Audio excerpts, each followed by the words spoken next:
Hey y'all, it's David Ducker coming back at you, and today I'm going to be talking about pre-generated characters. We've been running a couple one-shots recently, gating games actually, but they have involved pre-generated characters. Now the way I used to do this in the past is I would tell everybody, make a character from a noble house, or attached to a noble house, or whatever the story is, a temple, a thieves gang, traveling in a caravan. Make it characters traveling in a caravan. And I'd leave it up to them. If they made nothing, I'd have a stat block to give them. And I'd be like, I've made stat blocks for like a fighter, an archer, a priest, and a wizard, something like that. And here you go, here's your stat block. In the past, that's the way I used to do it. It worked fine. But my man Mike started running some one-shots for us, and he would assign us a character. Like, we'd show up, he'd be like, here's your character. You're his squire, and you're in love with this girl, and you hate that guy over there. And he'd give all this description about who you were. He'd assign you like a pre-generated character when it's completely made. He'd make your whole character for you. And the quality of the games shot way up. It was like, before, my thought had been, oh, you can make whatever you want. So you'll put a lot of time and effort and energy into it. And then, you'll bring the quality, and that's how we'll keep the quality up. But people didn't do that. They let me down. And I hadn't done the work, and they didn't do the work, so nobody did the work. So the quality was way, way down here. They were completely improvised, except for their stats. Whereas Mike's way, someone did the work, so it's all there. And it's like there's all these relationships and the drama, and even in a one-shot, we were able to get so much more role-playing out of that. So I've adopted this technique for our last two one-shots, and I assigned full characters to my players. And I got to tell you, on the one hand, the quality was very high. I was very happy with that. On the other hand, making all these characters in that depth, like I had the depth for the story, that's fine. But mechanically making 4 character sheets, for me, that's a lot of work. I'm just like, I'm just like sweating. I'm like, and I'm only like one rule book, eh?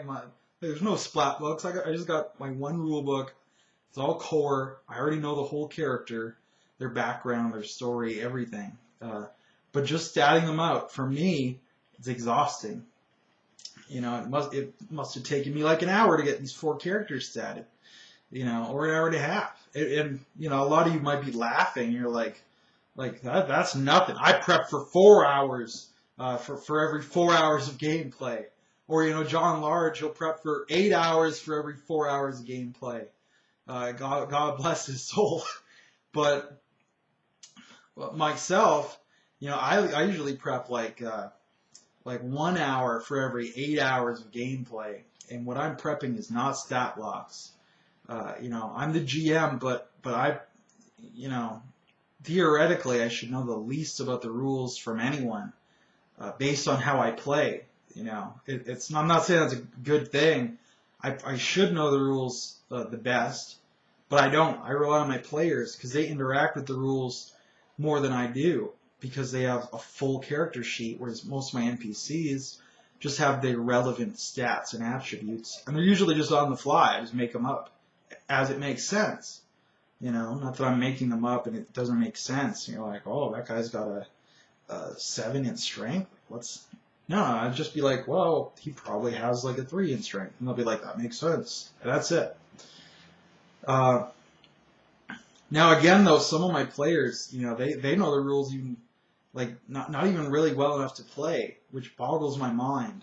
Because when I am a player, I know my rules. If I'm playing a Kislevites Kosar, I know all of the rules for the Kislevites Kosar. I know them all, because that's my character, it's my job, it's my responsibility as a player. When I'm the GM, I just can't know everything.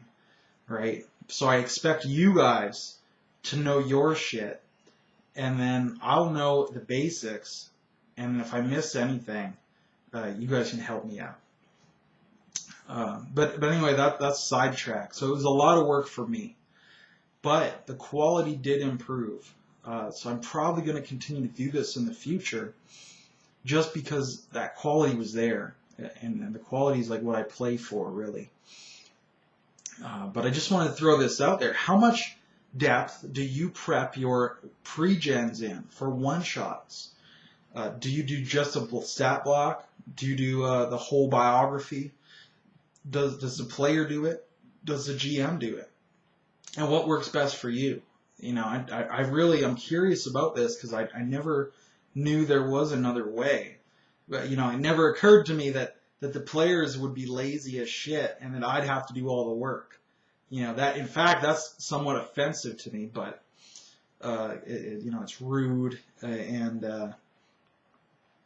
it's just arrogant to say, oh, you do all the work, I'll reap all the benefits. You know, I hate that so much. But seeing someone who that was like their default is, oh, the GM just does all the work for everyone, and you have fun, and I do all the work, and that's what a GM does. And for me, I'm like, oh no, son, that ain't what a GM does in my game. But is that what they do in your game? So I'm curious about it. Let me know in the comments below, or perhaps do a video response. And until I see you again, good day and good gaming.